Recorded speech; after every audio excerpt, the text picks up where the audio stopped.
Hello friend, good morning. Welcome back to civil Gyan. आप सभी का सिविल ज्ञान में स्वागत है। तो आज हमारी क्लास नंबर 2 है, जिसमें हम लोग बात करेंगे जेके एसएसबी ड्राफ्टमैन का जो प्रीवियस ईयर पेपर हम लोग सॉल्व कर रहे हैं, जो कि आपके यूपी ट्रिपल एससी ड्राफ्टमैन के लिए काफ़ी हेल्पफुल रहने वाला है। इसीलिए हम उस पेपर को सॉल्व करते हैं। तो क्लास नंबर 2 है, जिसमें आपने कल की क्लास देखी होगी। तो जिन भाइयों ने भी तक कल की क्लास नहीं देखी है, वो लोग पहले कल की क्लास देख लें, तभी आपको समझ में आने वाला है। क्लास नंबर 1 आपको प्लेलिस्ट में मिल जाएगी, तो आप उसको देख लीजिएगा। बाकी आज हम लोग यहाँ पे जो क्वेश्चन करेंगे वो हमारे जेके एसएसबी ड्राफ्टमैन का पेपर 1 जो प्रीवियस ईयर क्वेश्चन था, क्वेश्चन नंबर 20 तक हमने कल किया था। तो आज हम लोग उसके आगे डिस्कस करेंगे। बाकी आप लोगों की भी एक जिम्मेदारी बनती है वीडियो को लाइक करने की, और चैनल को अगर आपने सब्सक्राइब नहीं किया तो उसको सब्सक्राइब करने की, और जहाँ कहीं भी स्टडी ग्रुप है उसमें आपको शेयर करने की, ठीक है, ताकि ज़्यादा से ज़्यादा लोग पास वीडियो पहुँच सके। और जो भी लोग इधर उधर भटक रहे हैं, जिनको लग रहा है किस हिसाब से प्रिपरेशन करनी चाहिए, वो एक यहाँ तक पहुँच सकें और उनको एक सही मार्गदर्शन मिल सके कि हाँ, हमको किस तरीके से अपनी ड्राफ्टमैन के एग्ज़ाम की प्रिपरेशन अपनी शुरू करनी है। चलिए क्लास को स्टार्ट करते हैं। पहला क्वेश्चन की तरफ बढ़ते हैं। पहला क्वेश्चन आपका है, the clay use for making stone ware consist of. आपका जो क्ले होता है, अगर आपको स्टोन वेयर आपने पढ़ा होगा, तो स्टोन वेयर को बनाने के लिए जो आपकी क्ले यूज़ की जाती है, उसके अंदर जो आपके कॉन्स्टेंट होते हैं वो किस अनुपात में होते हैं। सिलिका 25% होता है, 75% एल्यूमिना होता है, या सिलिका 75% होता है, एल्यूमिना 25% होता है, या 80% सिलिका होता है, या 10% एल्यूमिना होता है, या 10% सिलिका आपका 80% एल्यूमिना होता है। तो यहाँ पे जो आपका सही आंसर होगा वो होगा 75% सिलिका होना चाहिए, और 25% एल्यूमिना होता है। उसका यूज हम लोग स्टोनवेयर बनाने में करते हैं। तो ऑप्शन नंबर सेकंड आपका इसका आंसर करेक्ट होगा। बात करते हैं स्टोनवेयर के बारे में। तो स्टोनवेयर होता क्या है कि stoneware is use to indicate ware of article prepared for refractory clay which are mix with stone and crushed pottery. मतलब जो आपने गांव की भाषा में देखा होगा कि जो कुम्हार मिट्टी के बर्तन को पकाता है, वही आपका एक स्टोनवेयर प्रोसेस होता है, जिसमें क्या होता है, रिफ्रैक्टरी। अब यहाँ पे क्या होता है कि नॉर्मली गाँव के अंदर क्या होता है कि उपले वगैरह लगा करके उसको मृदा को क्ले प्रोडक्ट को पका लिया जाता है, पर इसको अब रिफ्रैक्टरी के अंदर एक प्रॉपर तरीके से रिफ्रैक्टरी में रखा जाएगा। वहाँ पे हायर टेम्परेचर पे रखा जाएगा, फिर उसका धीरे धीरे कूल डाउन किया जाएगा।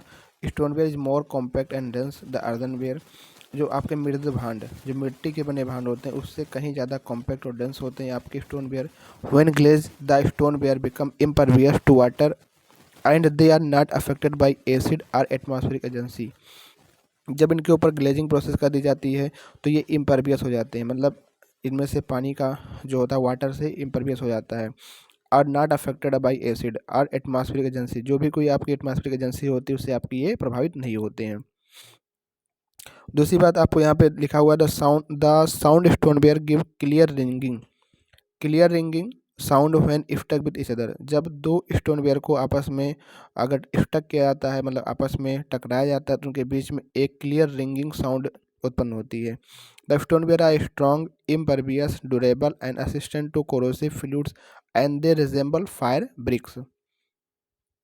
The stoneware can be kept clean easily, and hence they have become very popular as sanitary articles such as wash basin में, सीवर पाइप में, ग्लेस टाइल में, वाटर क्लोजेट में, गुल्ली ट्रैप में, etcetera. They are also use as jar to store chemical. आपने अपने घरों में देखा होगा कि जो आपके घर पे वॉश बेसिन लगी होती है, वाटर क्लोजेट की सीट लगी हो गई है, आपका जो ट्रैप वगैरह लगा होता है, ये सारे आपके स्टोनवेयर ही होते हैं, ठीक है। ये आपके सारे क्या होते हैं, स्टोनवेयर आपके होते हैं। तो आपको स्टोनवेयर के बारे में मालूम पड़ गया कि स्टोनवेयर आपके घर में ही वॉश बेसिन हो गया, स्टोनवेयर से बना हुआ होता है। तो यहाँ पे अब इसको बनाने में जो सिलिका और एल्यूमिना का कंटेंट होता है वो आपका 75% और 25% आपका रहने वाला होता है। ये क्वेश्चन आपसे पूछ सकता है। बाकी स्टोनवेयर के बारे में जानकारी बता दी कि स्टोनवेयर होता क्या है, कहाँ पे कौन सा प्रोडक्ट होता है। तो आई होप आपको समझ में आ गया होगा। बढ़ते हैं अगले क्वेश्चन की तरफ, क्वेश्चन नंबर 22। जैसे कि पता है ड्राफ्टमैन, तो यहाँ पे ड्राइंग का क्वेश्चन तो आएगा ही आएगा। A simple way of achieving 3D appearance. अगर आपको एक 3D अपेरियंस की ड्राइंग को अचीव करना है, वो भी यूज करके 2D ड्राइंग मेथड, अगर 2 डायमेंशनल ड्राइंग मेथड का यूज करके अगर आपका 3D अपेरियंस अचीव करना है, उसको क्या कहते हैं, उसको जियो रेंडरिंग कहते हैं, आइसोप्लेक्सिक रेंडर, या आइसोमेट्रिक। तो उसे कहते हैं आइसोमेट्रिक। ऑप्शन नंबर डी आपका हो जाएगा करेक्ट आंसर। जो आइसोमेट्रिक आपका होता है वो आपका जो एक सिंपल तरीका होता है जिसके द्वारा हम लोग 2D ड्राइंग मेथड के यूज करके हम लोग 3D अपीयरेंस को दिखा सकते हैं। कैसे, आगे देखिए। आइसोमेट्रिक प्रोजेक्शन क्या होता है? जो मेथड आर टेक्निक, एक मेथड होता है या आपकी एक टेक्निक होती है जिसके द्वारा आपको विजुलाइज होता है 3D ऑब्जेक्ट को, वो भी 2D का यूज करके। जैसे कि ये आपका एक स्क्वायर है, यहाँ पे आपको स्क्वायर को जब आइसोमेट्रिक प्रोजेक्शन में रखा गया तो आपका ये कुछ इस तरीके से बन गया। मतलब जो आपका जो स्क्वायर लेमिना होगा, जो आपका स्क्वायर लेमिना होगा वो आपका एक आइसोमेट्रिक प्रोजेक्शन में आप देखोगे तो एक रोम्बस बन जाएगा। तो ये आपकी जो शेप बन रही है, कैसी बन रही है? आपकी रोम्बस शेप बन रही है। तो यहाँ पे क्वेश्चन जो था कि अब इस प्रोसेस को कहते क्या हैं, तो इसी को हम लोग आइसोमेट्रिक कहते हैं। कि 2D ड्राइंग में आपने ड्राइंग के समय आपने जब फर्स्ट ईयर में ड्राइंग पढ़ी होगी तो वहाँ पे आइसोमेट्रिक व्यू आपने सुना होगा, आइसोमेट्रिक व्यू, ऑर्थोगोनल प्रोजेक्शन, तो ये सारी चीज़ें वहाँ पे हम लोग पढ़ते हैं, तो वही आपको फिर से पढ़ना पड़ेगा। तो इस क्वेश्चन का जो राइट आंसर होगा वो आपका आइसोमेट्रिक रहने वाला है। नेक्स्ट क्वेश्चन पे बढ़ते हैं। अगला क्वेश्चन क्या है? अगला क्वेश्चन रेलवे से संबंधित क्वेश्चन है कि what is the size of ballast used, आपकी कौन सी साइज आपकी यूज़ की जाती है ballast use in point and crossing under the Indian railway. Under Indian railway condition में आपकी जो यूज होने वाली होती है इंडियन रेलवेज में, जो आपकी पॉइंट और क्रॉसिंग के प्लेस पर आपको जो साइज ऑफ बेलाफ्ट होता है कितना होता है, तो याद रखना ये आपका होता है 25 mm का होता है। कितना होता है? पॉइंट एंड क्रॉसिंग के 25 mm का होता है। अगर आप स्टील स्लीपर यूज कर रहे हो या फिर आपका CTS 9 का स्लीपर है तो वहाँ पे आपकी होती है 40 mm की। अगर आपका वुडन स्लीपर है तो वहाँ पे हमारा 50 mm तक यूज कर सकते हैं। ठीक है, आगे कुछ डेटा है उसको देख लेते हैं। ये आपका कुछ इस तरीके से बेलाफ्ट का सेक्शन होता है। यहाँ पे आपकी ये बेलाफ्ट लगी होती है, यहाँ पे आपका ये बेलाफ्ट होता है इस तरीके से। कभी कभी क्वेश्चन पूछ लेता है कि ये आपका जो स्लोप होता है तो वो 1.5:1 होता है, इसको बेलाफ्ट क्वेश्चन भी कहते हैं। ये आपका रेल होता है और ये आपका स्लीपर हो गया। ठीक है, अब दो इनर रेल, ये आपकी जो इनर टू इनर इसकी बीच की डिस्टेंस होती है इसको हम लोग क्या कहते हैं? गेज कहते हैं। ये आपका सोल्जर का काम होता है। तो it is a layer of broken stone, moram or any other material placed under and around the sleeper to distribute the load। जो भी आपका रेल का जो आपकी ट्रेन होगी उसका जो रेल का जो लोड आएगा इस रेल पर आएगा, फिर रेल से आपके स्लीपर में जाएगा, फिर पूरे तरीके से डिस्ट्रीब्यूट करने के लिए जो आपकी बेलाफ्ट लगी होती है इनका यूज़ होता है, जो कि आपके पूरे लोड को आपके ग्राउंड पर ट्रांसफ़र कर देते हैं। तो इस तरीके से इनका डिस्ट्रीब्यूशन होता है, इसीलिए इनको प्रॉपर तरीके से रीअरेंज करके लगाया जाता है। और उनकी जो साइज ऑफ बेलाफ्ट होती है वो भी दिखाया गया है कि अगर आपकी पॉइंट एंड क्रॉसिंग होगा तो 25 mm का यूज़ करेंगे, CTS 9 and steel sleeper use हो रहा होगा तो आपको 40 mm का यूज़ करेंगे, wooden and CI post sleeper होगा तो आपका 50 mm का साइज यूज करेंगे बेलास्ट में। तो ये आपके डिफरेंट तरीके से कंडीशन हो गई और उनके अकॉर्डिंग आपके स्लीपर के और उनके साइज आप बेलाफ्ट आपके रहने वाले हैं। तो क्वेश्चन नंबर 23 का जो राइट आंसर होगा आपका थर्ड आपका यहाँ पे राइट आंसर रहने वाला है। अगला क्वेश्चन है standard schedule of rate of the dash are to be consider for estimation. जो आपका स्टैंडर्ड शेड्यूल रेट होता है उसको जो हम लोग कंसिडर करते हैं एस्टिमेशन के लिए तो कितने साल का लेते हैं? वो आपका लास्ट 10 साल का एवरेज होता है।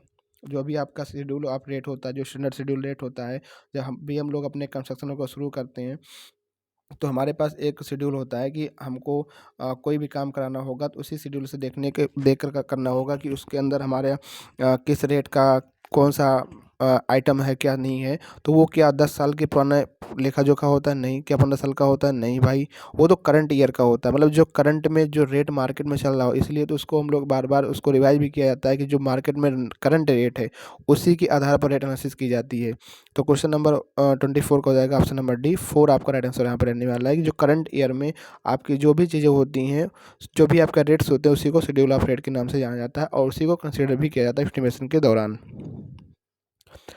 तो कुछ क्वेश्चन ऐसे आपको देखने को मिलेंगे, जैसे ये क्वेश्चन है, अगर आप बेसिक बातें पता है एस्टिमेशन के बारे में तो कुछ क्वेश्चन ऐसे भी होंगे जो आपको मतलब बेसिक बेसिक बातों से वो समझ के आ जाएगा कि अगर आप पूरा क्वेश्चन पढ़ोगे ढंग से और आपको ऑप्शन देखोगे तो वो भी आपके क्वेश्चन बन जाएंगे। कुछ लोग कहेंगे इतना लो लेवल क्वेश्चन क्यों करा रहे हैं आप? तो ये ऐसे ही क्वेश्चन आते हैं ड्राफ्टमैन के अंदर और वैसी बेसिक बातें होती हैं। अगर हमारे दिमाग में यही बातें नहीं रहेंगी तो फिर हमारे से क्वेश्चन गलत हो सकता है। तो शेड्यूल ऑफ रेट के बारे में यहाँ पे कुछ बातें पढ़ लेते हैं। यहाँ पे schedule of rate is a list of rate of various item of work. मैंने आपको बताया कि शेड्यूल ऑफ रेट में क्या होता है, एक लिस्ट होती है जिनमें डिफरेंट प्रकार के आइटम कार्यों की सूची की एक लिस्ट होती है और किस रेट में होते हैं, to facilitate the preparation of estimate and also to serve as a guide in setting rate in connection with contract agreement. जब हमारा कोई एस्टिमेशन काम शुरू होता है तो उससे पहले हमारा कॉन्ट्रैक्ट एग्रीमेंट होता है कॉन्ट्रैक्ट से कि ये हमारे पास आइटम आप हैं और इनको इस रेट में करना है, तो वहाँ पर भी आपका शेड्यूल ऑफ रेट का यूज होता है। A schedule of rate for all item of work is maintain in the engineering department. जो शेड्यूल ऑफ रेट होता है, जो इंजीनियरिंग डिपार्टमेंट होता है, वो समय समय पर इसको क्या करता है, रिवाइज करता है, इसको मेंटेन करता है in the form of printed books known as, जो आपके ये प्रिंटेड बुक के फॉर्म में रहती है, इसी को हम लोग शेड्यूल ऑफ रेट बुक भी कहते हैं। जो भी आपका स्टैंडर्ड शेड्यूल आपका रहने वाला होता है वो आपका करंट ईयर में, जो भी आपका करंट ईयर होता है वो उसको मान कर कंसिडर किया जाता है एस्टिमेशन के लिए। मतलब एस्टिमेशन में कंसिडर जो किया जाता है वो करंट ईयर में जो उसकी रेट होती है कोई भी आइटम की, उसी को मानकर हम लोग इसको कंसिडर करते हैं और उसी के हिसाब से अपनी हम लोग एस्टिमेशन करते हैं और उसी के हिसाब से कॉन्ट्रैक्ट का एग्रीमेंट होता है। नेक्स्ट क्वेश्चन आपका रहने वाला है question number 25, which type of levelling is best suitable to determine accurate relative elevation of two widely separated invisible point. तो इसके लिए हम लोग कौन सी लेवलिंग करते हैं, तो वहाँ पे हमारी होती है रेसिप्रोकल लेवलिंग। ऑप्शन एक आपका हो जाएगा यहाँ पे राइट आंसर, कि जो आपकी लेवलिंग होती है बेस्ट सुटेबल होती है जब हमारे पास रिलेटिव एलिवेशन निकालने का हो और दो वाइडली सेपरेटेड इनविजिबल पॉइंट हो, तो वहाँ पे हम लोग रेसिप्रोकल लेवलिंग को करते हैं। अगला क्वेश्चन है आपका, plane table is a dash method of surveying. आप सभी को पता है प्लेन टेबल जो आपका मेथड होता है सर्वेइंग का वो कैसा है, मैथमेटिकल है, नॉन ऑफ दीज, एनालिटिकल की ग्राफिकल। तो वो आपका क्या होता है, प्लेन टेबल एक ग्राफिकल रिप्रेजेंटेशन होता है। प्लेन टेबल में क्या होता है कि आपकी एक ऐसे प्लेन टेबल सीट होती है, अभी मैं इसका साइज भी बताऊंगा आगे, और यहाँ पे आपका ट्राइपॉड लगा होता है, इसी के साथ में आपका एक एलिडेट भी होता है, इसमें आपकी फिड्यूशियल एज होती है, यहाँ पे आपका ऐसे ऐसे रेंजिंग राड फील्ड में रखे होते हैं, तो इसी के सहायता से हम लोग मेजरमेंट करते हैं। ठीक है, और इनके बीच की डिस्टेंस नापने के लिए हम लोग चेन एंड टेप का यूज भी कर लेते हैं। ठीक है, और एक बात ध्यान रखना, क्वेश्चन कई बार एग्जाम में पूछा जाता है कि अगर आपका कहीं फील्ड में लोकल ऑफ अट्रैक्शन है, तो क्या इसके ऊपर प्रिज्मेटिक कंपास सॉरी जो अभी आपका प्लेन टेबल सर्वे होगा क्या उसके ऊपर कोई इफेक्ट पड़ेगा, नहीं, यहाँ पे कोई इसका इफेक्ट नहीं पड़ता है उतना।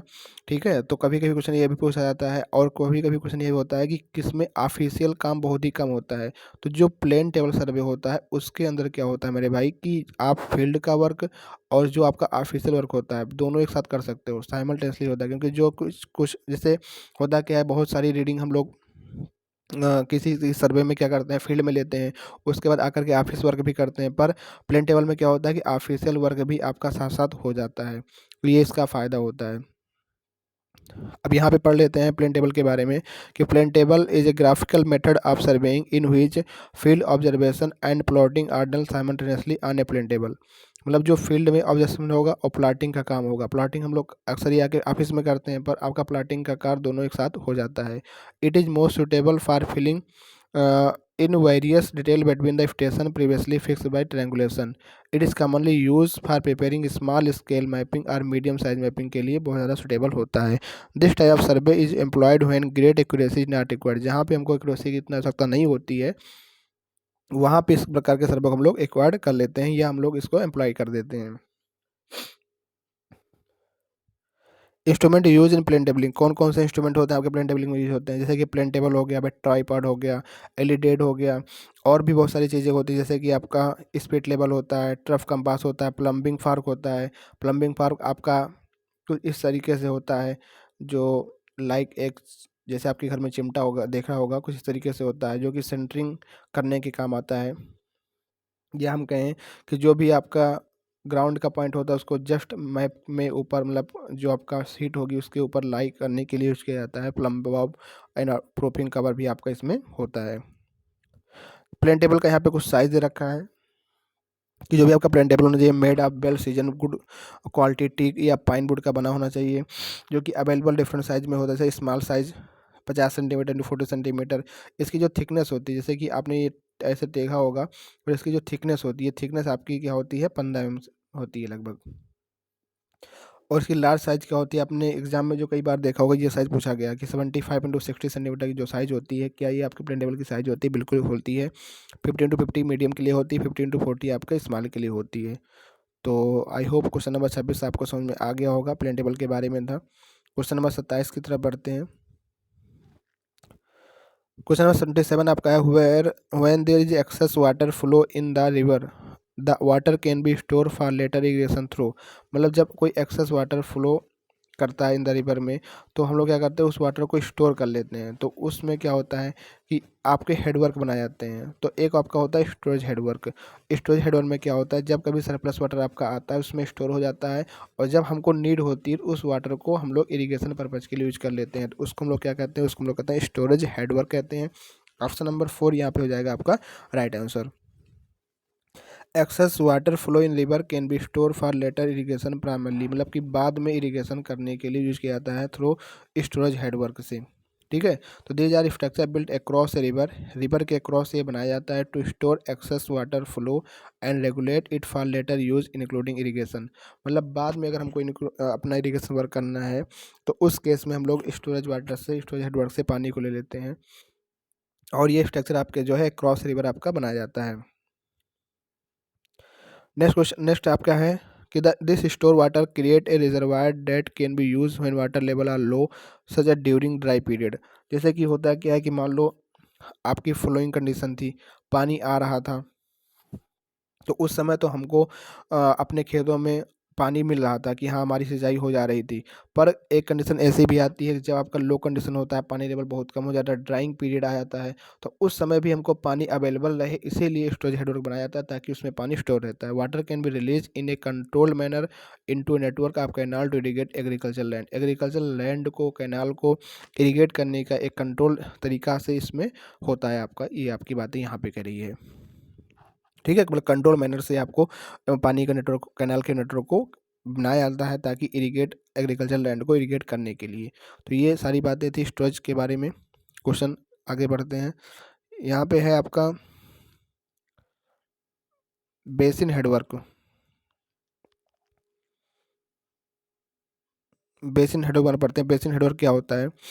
बेसिन हेडवर्क क्या होता है? This is generally refer to primary infrastructure at the start of a river basin और sub basin. It might include dam, weir and other structure that control and regulate water flow. While it could be part of a larger system to store and distribute water, it is not exclusively used for storage. जो आपका basin headwork होता है वो आपके storage के लिए use नहीं किया जाता है। इसमें पानी का रेगुलेशन फ्लो, इसमें डैम हो गया, बियर हो गया, और भी जो स्ट्रक्चर होते हैं वो बेसिन हेडवर्क में आपके आते हैं।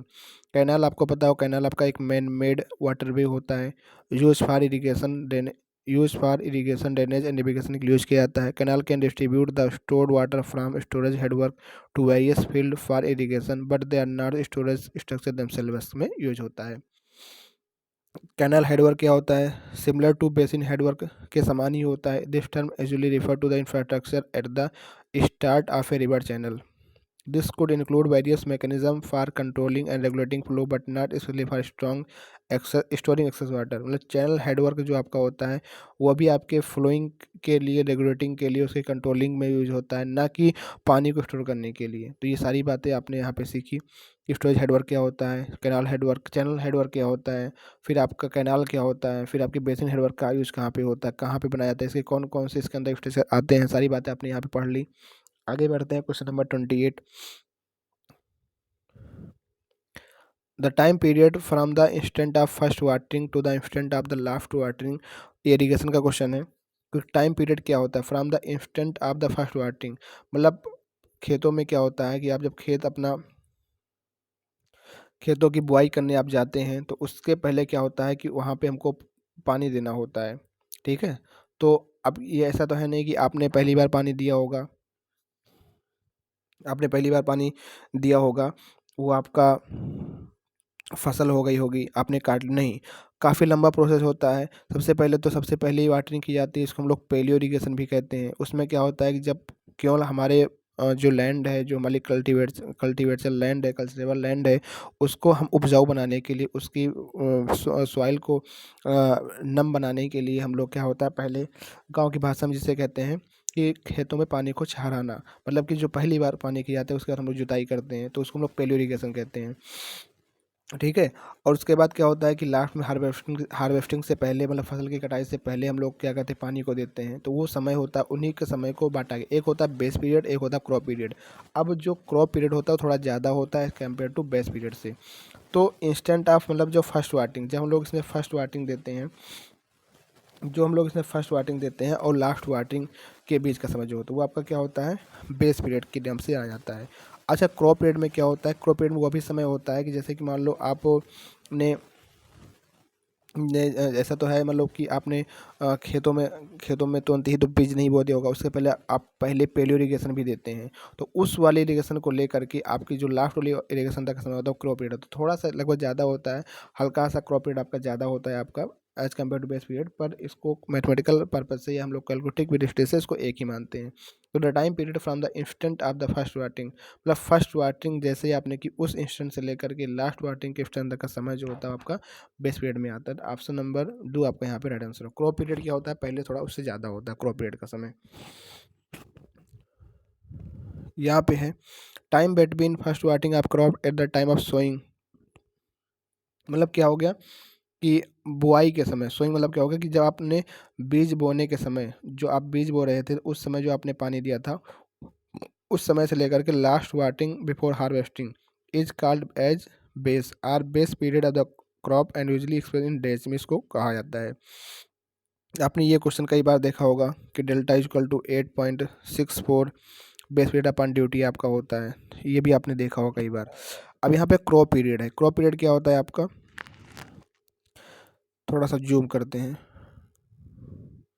The time that a crop take from the instant of it sowing to that of its harvest is called its period of growth or crop period. Base period of a crop is thus slightly less than its crop period, but for all practical purpose इसको हम लोग एक ही मान लेते हैं। The time that a crop take from the instant of its sowing, मतलब कि जो है इंस्टेंट ऑफ सोइंग आपने किया, आपने जैसे कि आपने आपने बुआई की, तो अब बुआई आप जब करते हो तो आप जो पानी होता है कुछ दिन बाद देते हो। तो जो बेस पीरियड होता है जब आप पानी देते हो ना, पानी देने से लेकर के लास्ट वाले पानी देने का तक का समय जो होता है वो बेस पीरियड में आता है। क्रॉप पीरियड में क्या होता है, जैसे ही आपने खेतों में बीज डाल दिया वही समय से वहीं से आपका समय शुरू हो जाता है और आपके लास्ट तक का समय होता है जब तक फसल की कटाई नहीं हो जाती है। तो ये आपका होता है क्रॉप पीरियड। तो क्रॉप पीरियड थोड़ा सा हल्का सा बेस पीरियड से ज़्यादा होता है, ये बात आपको समझना है।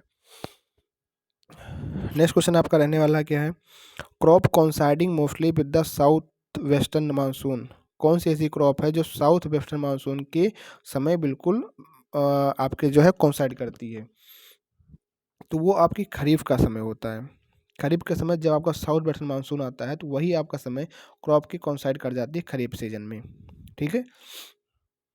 अच्छा ये देखिए खरीफ सीजन में क्या होता है, it is a season in हुई द क्रॉप आर सोन, मतलब ये आपकी सीजन होती है जब आपका क्रॉप सोन की आती है by the beginning of south west monsoon, जैसे ही आपका साउथ वेस्ट मानसून आपका आता है उस समय ये वही समय होता है जिस समय आपकी बोई गई होती है। और they are harvested in autumn, और आटम में मतलब पतझड़ के मौसम में इसको हम लोग कटाई करते हैं। पीरियड वैसे होता क्या है, 1 अप्रैल से लेकर के 30 सितंबर के बीच में आपका समय होता है।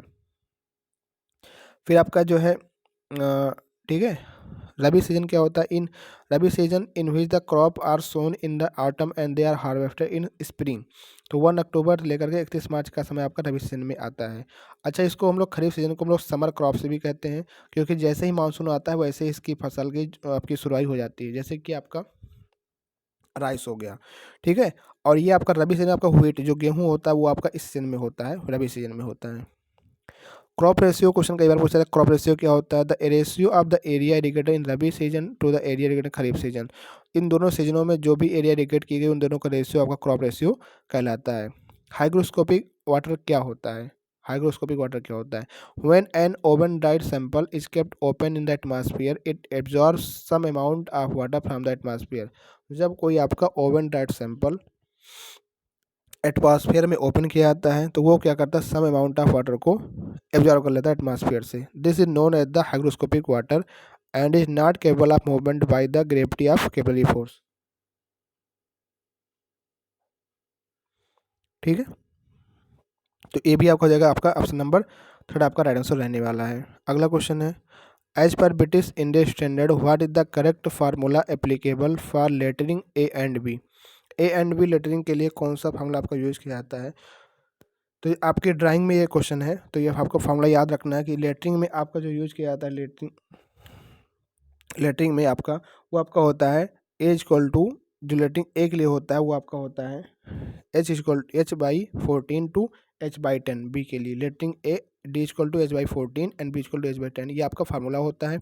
आपको इसको ध्यान रखना है कि जब आपका क्वेश्चन अगर आए तो आपको लेटरिंग का जो आपका होगा, लेटरिंग में हम लोग जो यूज़ करेंगे जब हम लेटर राइटिंग करते हैं उसके लिए आपका जो होता है वो D=H/14 एंड D=H/10 आपका होता है। ठीक है, क्वेश्चन आपका है is the simplest form of. देखो कुछ चीज़ें आपको डायरेक्टली याद करनी पड़ेगी मेरे भाई। जैसे आपको लगेगा कि इसके पीछे कंसेप्ट क्या, कंसेप्ट नहीं है, वो ड्राइंग का क्वेश्चन है। अगर आपको चीज़ें पता है तो ठीक है, पता है, अगले बंदे को चीज़ें याद हैं तो आप उसको करते आगे निकल जाएगा। पर अब जो चीज़ें आपको नहीं पता तो फिर आप उसमें कितना भी 19-20 गणित लगा लो, वहाँ पे कुछ भी सोच लो, पर नहीं, कोई भी वहाँ पे रॉकेट साइंस नहीं लगा पाओगे आप उसको करने के लिए। अगर आपको पहले से पता चीज़ें तभी आप कर पाओगे, अगर नहीं पता कोई चीज़ें, नहीं फॉर्मूला याद है तो आप कुछ भी नहीं कर सकते हो। Dash is the simplest form of joint. इनमें से कौन सा एक सिंपल फॉर्म जॉइंट है। Lap joint, widening joint, oblique joint, framing joint.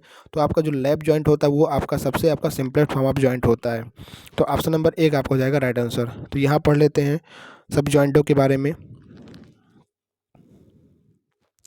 ये आपका lap joint, this is the simplest form of joint and is form by putting two timber piece one over the other for short distance and then binding them together by mean of iron strap or stirrups. Iron strap are provided with bolt on the side of additional strength if the member has to resist tensile stress. The bolt passing through both the piece may be provided. आप देख सकते हो left joint में क्या होता है कि जो भी आपके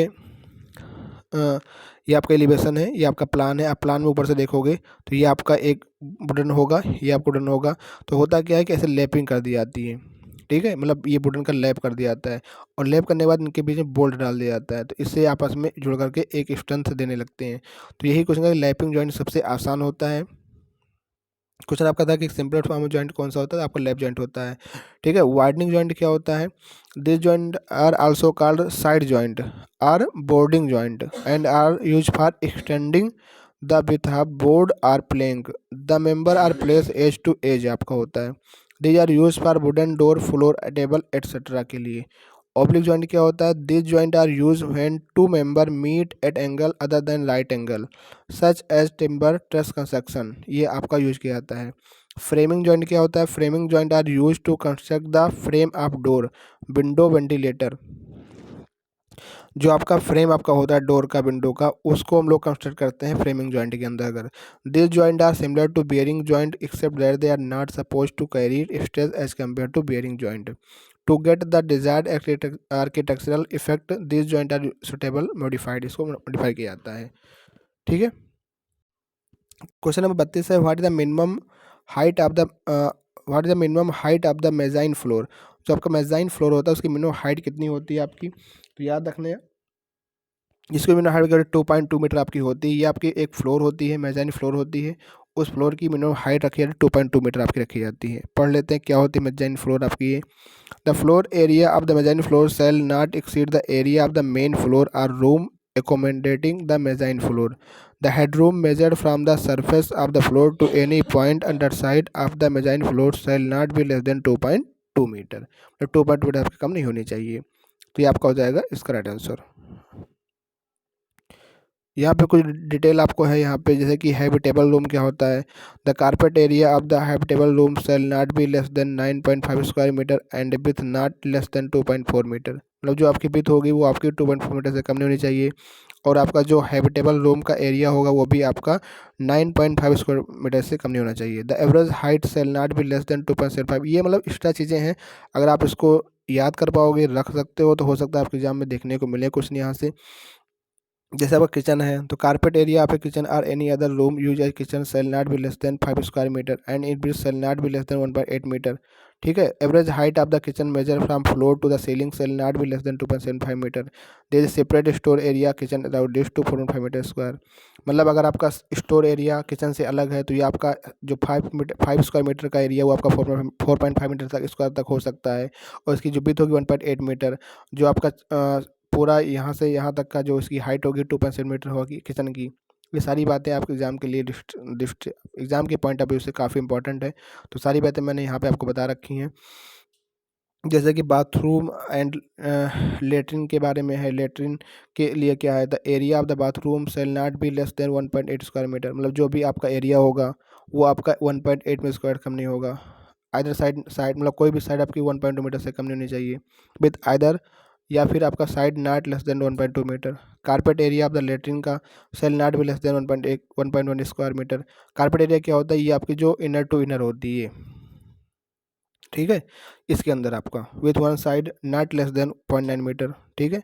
height of bathroom and for latrine measure from floor to ceiling 2.1 metre से आपकी कम नहीं होनी चाहिए। तो ये सारी बातें आपको ध्यान रखनी है, इनको अपने एक कॉपी में नोट कर लेना है ताकि एग्जाम में अगर यहाँ से क्वेश्चन बने तो आपका गलत ना हो क्वेश्चन।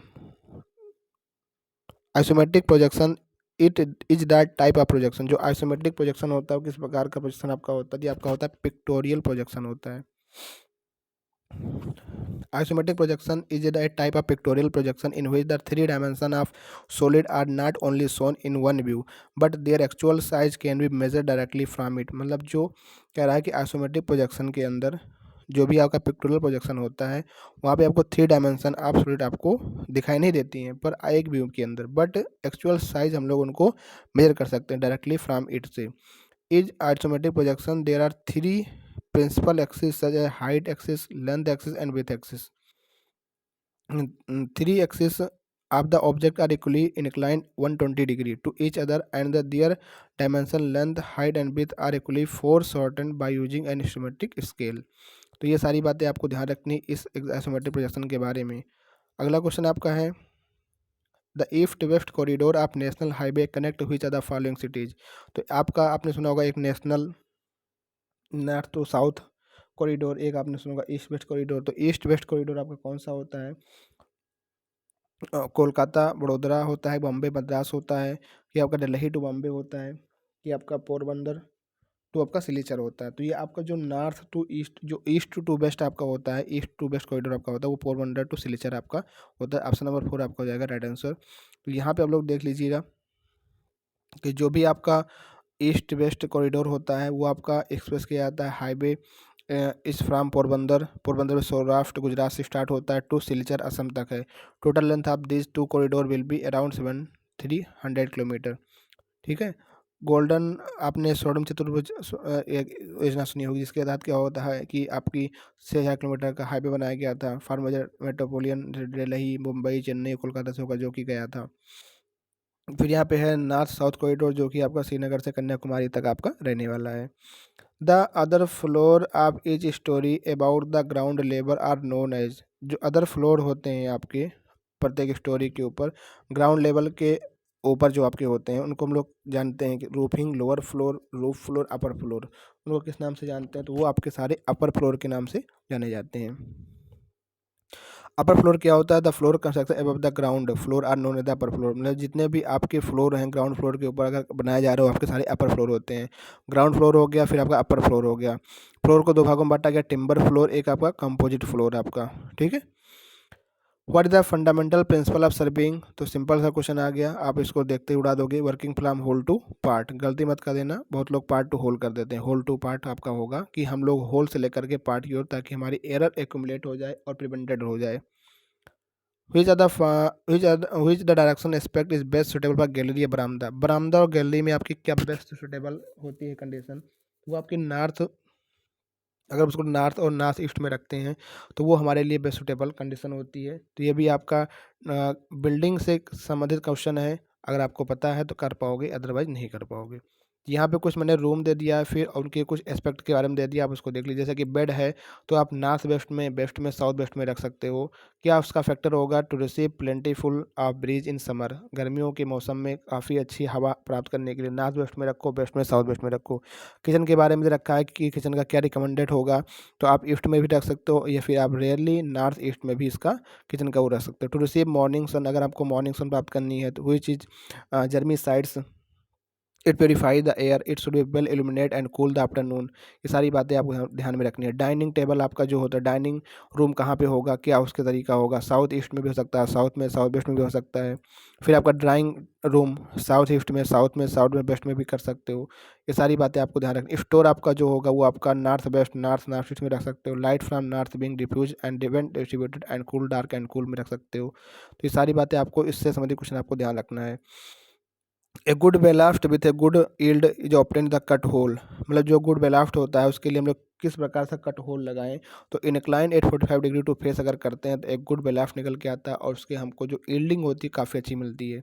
सारी बातें यहाँ पे आपको दे रखी है, ठीक है। यहाँ पे है नोट में, to determine the optimal angle for drilling a blast hole, various factors such as rock property, explosive type, desired from fragmentation and safety consideration need to be taken into account आपका रखा जाता है, ठीक है। यहाँ पे है, this angle can help generate a more effective fracture pattern and better fragmentation, a good blast with a good yield obtain if the cut hole is incline 45 degree the face, अगर 45 डिग्री द फेस करोगे तो आपका काफ़ी अच्छा yielding का stone प्राप्त होगा। Parallelogram bar are the basic part of his instrument, तो ये पैरेललोग्राम किसका पार्ट होता है? आपका मिनी ड्राफ्टर होता है। आपने अपने कॉलेज के टाइम पे जब आपने डिप्लोमा किया था तो वहाँ पे आपको मिनी ड्राफ्टर मिलता था, ऐसे करके होता था कुछ, इसका यूज़ किया जाता था। तो वही आपका मिनी ड्राफ्टर में पैरेललोग्राम बार्स आपके होते हैं। वो किसका पार्ट है? जो आपका मिनी ड्राफ्टर का पार्ट रहने वाला है। How the rate of item of work is related to quantity of material required, तो how the rate of item of work is related to quantity of material required, तो for large work large quantity of material required which can be purchase at cheaper rate, तो ये आपका option number D आपका हो जाएगा यहाँ पे right answer. यहाँ अगर there is no relation between rate of work and quantity of work, नहीं भाई रिलेशन तो होता ही है। For large work large quantity of material required which can be purchase काफी रेट, नहीं नहीं। For small work small quantity of material required which can be purchase cheaper rate, नहीं लार्ज वर्क होगा, लार्ज क्वांटिटी रिक्वायर्ड होगी पर उसको हम लोग चीपर रेट की करेंगे। तो ये आपका होगा item of work quantity of material required की बेस पे, तो फोर आपका हो जाएगा राइट आंसर। तो आई होप क्लास नंबर 2 आपकी बेहतरीन आपको समझ में आई होगी। जैसे भी क्लास लगी हो क्लास में कमेंट करके ज़रूर बताएं कि क्लास कैसी लगी, और धीरे धीरे इस क्लास में और आपको मॉडिफिकेशन देखने को मिलेगा और काफ़ी डिटेल आपको देखने को मिलेगी। और जो भी टॉपिक ऐसे हैं जिनका एक अलग से वीडियो आएगा, सेपरेट ड्राइंग का हो गया या फिर 2D 3D व्यूज़ के ऊपर हो गया, तो ये भी सारी वीडियो आपको देखने को मिलेगी। बस आपका कर्तव्य क्या है, क्लास को देखने के साथ साथ वीडियो को लाइक करें, चैनल को सब्सक्राइब करें, और ज़्यादा से ज़्यादा इसको कम्युनिटी आप अपने डिफरेंट ग्रुप में जहाँ कहीं भी आप हों, बस आपको 2 मिनट लगाना है। इसके क्लास के लिए बहुत सारी मेहनत लगती है, तब जा कर के तैयार होता है। तो आप लोग इस बात को समझो और काफ़ी इसको शेयर करो, ताकि फिर हमको भी मज़ा आए और आपको भी पढ़ने में मज़ा आए। थैंक यू, जय हिंद, जय Bharat, take care, love you.